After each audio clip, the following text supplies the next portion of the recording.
안녕하십니까? 예, 반갑습니다. 지난 시간에 우리는 그 성경 독서나 성경 묵상인 반추기도를 하기 전에 우리 그 몸과 마음을 바르게 할 필요성에 대해서 말씀드렸습니다. 한번 떠올려 볼까요? 첫째, 조신, 몸을 바르게 하라는 겁니다. 그 다음에 조식, 호흡을 고요하게 고르게 하라는 거, 그리고 조심, 마음을 고요히 하라는 겁니다.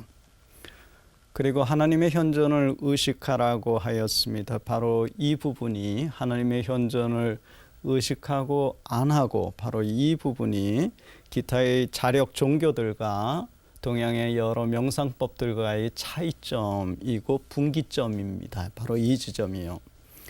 동양의 다양한 명상법들에서는 인간의 능력을 최대한 강조하지만 우리는 인간 능력을 부정하지는 않지만 동시에 인간의 한계도 우리가 직시하고 있기 때문에 그 하나님의 도움이 절대적으로 필요함을 우리는 누구보다도 고백합니다. 특별히 이런 영성생활에서는 말할 것도 없습니다.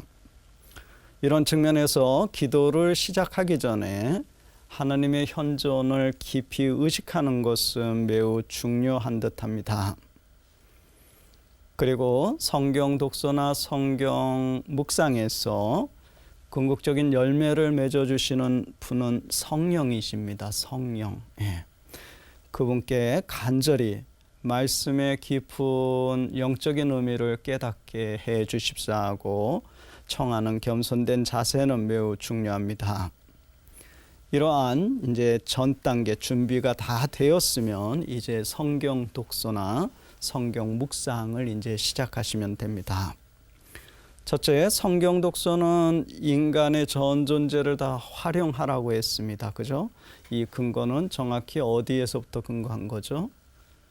고대 이집트 수도승들의 수행법입니다. 그들이 수도승 전통 안에 전해준 독특한 그리고 단순한 성경 독서법, 그것은 능동적인 독서의 수행이라고 지난 강의 시간에 말씀드렸었죠. 그래서 우리의 전 존재를 다 활용해서 능동적으로 손으로 성경을 펼치고 눈으로 보고 입으로 소리내어서 작게 읽고 듣고 기억 속에 간직함, 이것이 이제 능동적인 독서의 수행입니다.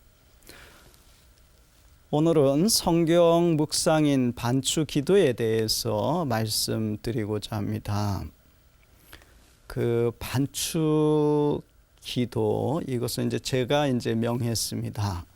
이 근거는 정확히 고대의 수도승들, 특별히 이집트의 그 은수자들이라든지 아니면 회수도자들, 그 바코미안 공동체에서 실제로 수도승들이 묵상 수행했던 그 단순한 방법을 저는 그것을 되뇌임 수행 혹은 암송 수행을 반추 기도라고 명했습니다.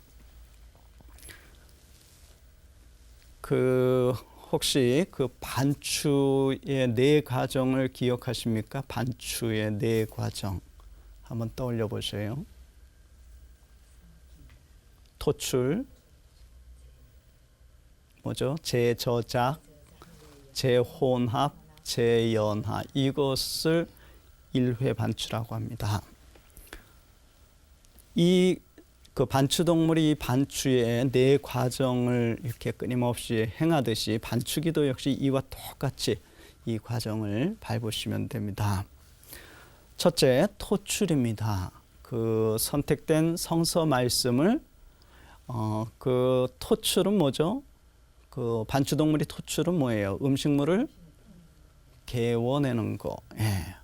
어디로부터요? 위로부터.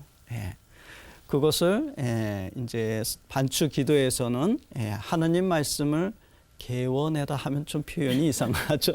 그래서 그것보다는 하나님의 말씀을 떠올려라 이렇게 하면 됩니다. 이게 이제 토출입니다. 근데 그 반추동물이 뭐가 먹은 것이 있어야지 토출해낼 수가 있는 거죠.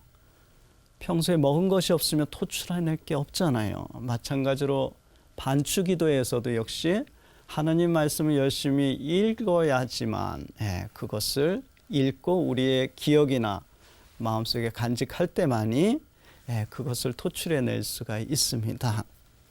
언젠가 한번 제가 이제 여러 수도 공동체들 이제 피정 안내를 오랫동안 이제 하면서 한수연님이 농담 삼아 이렇게 이야기했던 적이 있습니다. 그 토출하라고 했더니 먹은 것이 없으니 토출할 것도 없다고. 평소에 성경을 잘 접하지가 않아 가지고 성경 독서를 잘 안 했더니 이 토출할 것이 멍해지더라고. 그래서 반추기도 시간을 조금 이렇게 아무튼 그냥 무성의하게 보냈노라고 이렇게 고백을 농담반으로 했던 기억이 있습니다. 앞에서 잠시 언급했듯이 음식을 먹고 씻기 위해서는 반드시 음식이라는 재료가 있어야 합니다. 마찬가지로 성경 묵상을 하려면 반드시 그 재료일 수 있는 성경 구절이 필요합니다. 이러한 성경 구절의 선택은 가능하면 그 성경 독서 시간에 이렇게 찾아낼 수가 있겠죠. 그래서 성경 독서 시간에 우리가 성경을 읽고 그 중에 마음에 닿는 한 문장을 선택하고 하루 동안 반추, 즉 토출 떠올리고 끊임없이 암송 하는 것이 좋습니다. 그래서 이러한 자기가 선택한 그 성경 독서가 끝나면서 선택하게 되는 한 문장 있죠. 하나님의 말씀을 이렇게 쪽지 수행을 하도록 제가 이제 권고해 드렸죠. 이런 식으로 매일매일 한 말씀을 선택하고 이것을 주머니에다 넣고 언제 어느 때 어느 곳을 가든지 또 무엇을 하든지 이 말씀을 토출 떠올리고 끊임없이 암송 하는 것이 중요합니다. 그러나 이 어떠한 시간들에는 이렇게 떠올리고 암송한다는 것이 상당히 그렇게 쉽지 않을 수도 있는 것 같아요. 상황마다 다 다르지 않겠어요? 예를 들면 과중한 업무를 급히 빨리 처리해야 되는 사람이 이거 고요하게 앉아서 이거 그 일 처리 안 하고 만약에 그렇게 되면 또 회사에서 또 이렇게 무슨 무언의 또 압력이 또 오겠죠. 혹은 많은 사람들을 접해야 하는 상황에서는 말씀을 평화로이 이렇게 되뇌인다는 것이 사실상 그렇게 쉬운 일은 아닌 것 같습니다. 예를 들어서 뭐 전화 상담원을 하시는 분이 나 말씀 반추하겠다고서 그 전화 안 받고 그러면 그거 조금 안 맞는 거죠. 그래도 가능하면 그러한 정신을 직시하면서 특히 그 저녁 때 그 적당한 시간에 한가한 시간 묵상 시간에 집중적으로 하나님의 말씀을 반추하도록 하면 도움이 될 것 같습니다. 그러기 위해서는 토출하기 위해서는 먼저 우리의 기억이나 쪽지로부터 하나님 말씀이 있어야지만 됩니다. 언젠가 수도원에서 제가 트랙터에 이제 잔뜩 짐을 싣고 저는 항상 예전에 양성기 이후로 그 쪽지 수행을 계속 해왔습니다. 근데 수도원에서 한 번은 그 트랙터를 제가 이제 몰고 쓰레기통들을 각 집마다 이제 다 싣고선 이제 쓰레기장에 이제 갖다 버려야 되는데 그런 상황인데 제가 트랙터를 잘 몰았기 때문에 안심하고 이제 운전하다가 갑자기 말씀을 떠올리려고 했는데 갑자기 생각이 안 난 거예요. 제 주머니에는 있었죠. 그래서 한 손으로 잡고 이제 주머니에 찾아가지고 그걸 읽는 순간 전복이 돼가지고 또랑에 그냥 파묻혔던 기억이 있습니다. 그래서 그때 잘못하면 영원한 안식을 취할 뻔 했었는데 그때 한 가지 깨달은 게 이 반추기도는 아무 데서나 하면 안 되는구나 이걸 이제 깨달았어요. 그렇잖아요. 우리가 예를 들면 우리 그 수도원의 인쇄소에 이제 그 절단기가 있는데 거기서 절단 그 일하는 형제가 만약에 나 반추 기도하겠다면 이거 적합하지가 않는 거죠. 잘못하면 안전사고 납니다. 그냥 이만한 전지들이 한순간에 버튼 한번 누르면 그냥 철특해가지고 그냥 잘라지는데 거기서 잘못하다간 위험에 노출될 수 있죠. 두 번째는 이제 성경 구절을 되씹는 겁니다. 다시 한번 떠올려 보십시오. 반출한, 토출, 그 다음에 재저작, 그리고 재혼합입니다. 이렇게 선택된 하나의 성경 구절을 천천히 호흡이나 심장에 맞추어 천천히 그 말씀을 되씹는 겁니다. 그런데 단순히 되씹는 것이 아니라 신망의 마음으로 성경 말씀이 그 머리에서 마음으로 각인될 수 있도록 아주 천천히 끊임없이 되뇌어야 합니다. 이때 절대로 그 추리나 상상 혹은 공상 이런 것들은 별로 권고되고 있지 않습니다. 그 수도자들이나 신자들에게 이 반추 기도 시간에 추리나 상상을 하지 말라고 권고하니까 되게 사람들이 매우 힘들어하는 것 같습니다. 왜냐하면 이렇게 모든 묵상법들, 현대 우리들에게 소개되어 있는 많은 추론적인 묵상 방법들에서는 거의가 다 우리의 이성을, 오성을 사용하도록 이렇게 권고하고 있죠. 반면에 이 반추기도에서는 그렇게 우리의 이성보다는 마음에 더 초점을 맞추고 있다는 사실입니다.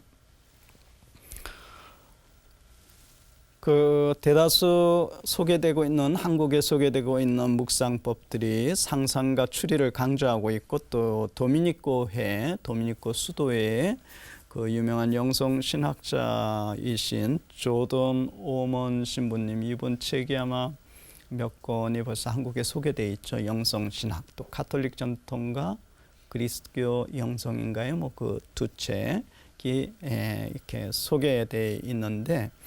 이 조도노몬 신부 역시 추리가 없으면 그것은 묵상이 아니다 이렇게 언급하였습니다.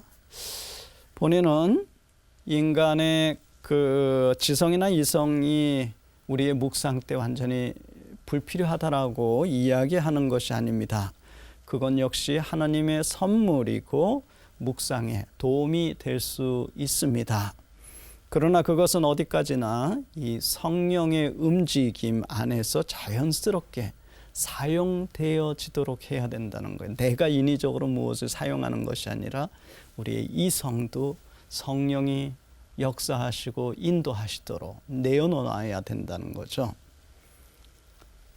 즉 인위적인 추리나 상상이 아니라 그냥 단순한 마음으로 성경 말씀을 되뇌이다 보면 어느덧 저절로 새로운 영감들이 떠올라지게 되고 그때 자연스럽게 거기에 자신을 내어 맡기시면 됩니다.